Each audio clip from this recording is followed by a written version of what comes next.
মুক্তিযোদ্ধাদের কবরে কবর ভেঙে তার মধ্যে জুতা স্যান্ডেল রেখে আগুন লাগিয়ে দেওয়া হয়েছে। আগুন লাগিয়েছে এই এই ক্ষমতা দখলকারী সরকার এবং তাদের ক্যাডাররা। আপনি আর কি শুনতে চান?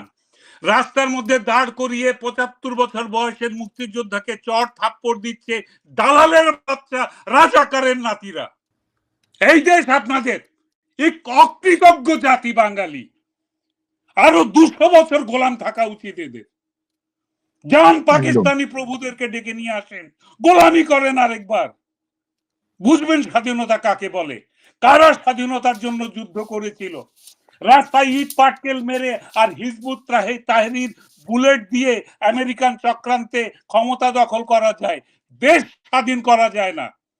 আপনারা যদি বলেন আপনারা স্বাধীন করেছেন, তাহলে আপনারা অন্য কোন শক্তির অনুসারী, আপনারা আগ্রাসী, আপনারা বাংলাদেশ দখল করেছেন, স্বীকার করেন সে কথা যে আমরা দেশ দখল করে ফেলি। পবিত্র সংবিধান বদলে দিতে চান আপনারা কারা? কে আপনাদের ম্যান্ডেট দিয়েছে সংবিধান বদলে দিতে?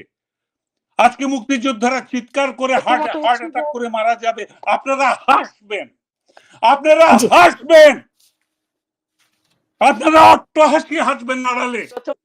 আপনারা চিকেন রান চিবাতে চিবাতে আপনারা রাত্রেবেলা মদের গ্লাস খালি করবেন। চরিত্র দেখাতে আসবেন না চরিত্রহীন রাজনৈতিক দলেরা।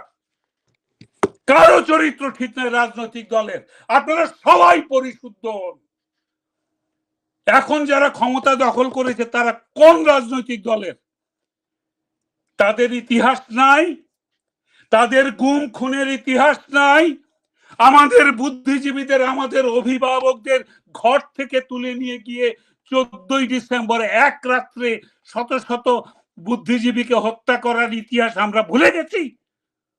কারা করেছে আমরা জানি না। আপনারাই তো ক্ষমতা দখল করেছেন এবং যারা ক্ষমতা দখল করেছে তাদের পদলেহন করছেন আপনারা।